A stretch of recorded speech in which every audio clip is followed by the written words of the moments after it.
Brought to you by the Every Dollar app. Start budgeting for free today. Today's question of the day comes from Miranda in Florida. Yeah, she says, a couple of years ago, my husband bought a house with his mom. He told her that if she helped with the down payment, he would pay the mortgage, taxes, utilities, etc. I agreed because I thought it would be temporary as a way to help each other out. But it's sounding more like it's a permanent thing to secure her retirement.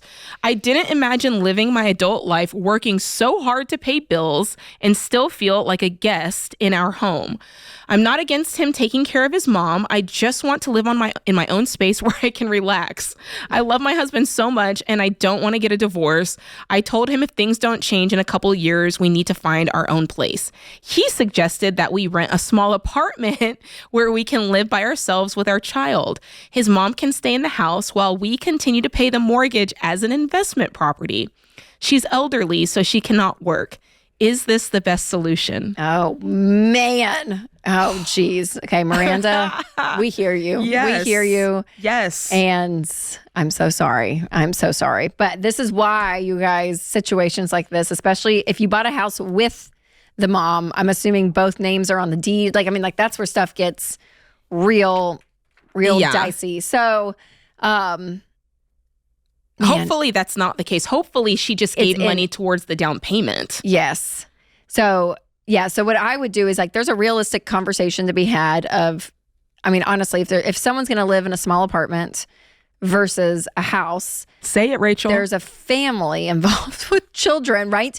And you could find a great spot for her, but it's just her living, right? It's just what she needs. And now if she's elderly and doesn't have a lot of money, depending on her situation and where you guys are, there may be a reality in a world where you help pay maybe the rent in that way. Grandma got to go to the apartment. Yes, but grandma's going to go to the apartment. Yeah. Yeah, because at the end of the day, especially if you guys are not on the same page, we know, I think it's kind of more few and far between, but people that live with their in-laws and it works, sure. That happens and both parties are genuinely happy, great with the situation.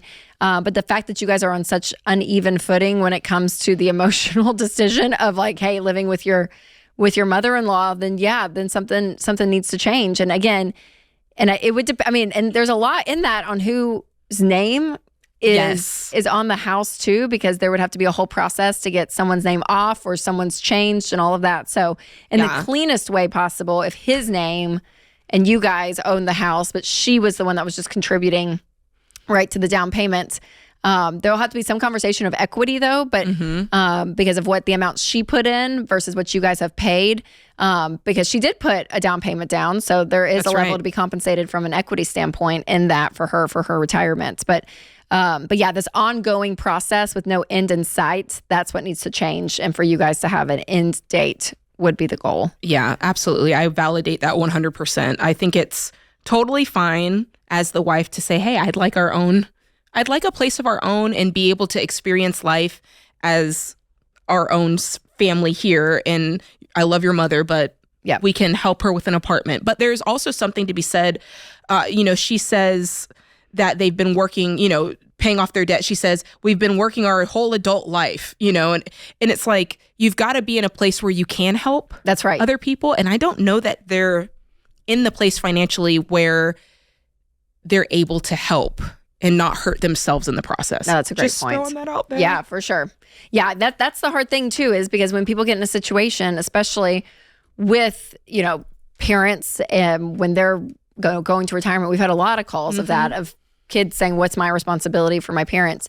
But if you're not in a good place financially, then you're not going to be able to help. So getting you guys in a really steady place financially, that if there was margin to be able to help, and that's what you guys decided together, then that's a whole other, thing. But but I would see what is in her retirement and what she can float, in a living situation. But that is sticky and it's hard because there could be promises that she feels like you guys made or that he made and you're breaking those. So there's just going to have to be a really hard conversation, and you may have to revisit that conversation once or twice because it's going to be could be pretty emotional. So 100%. I hope that helps, Miranda. Create your free Every Dollar budget today, the simplest way to budget for your life.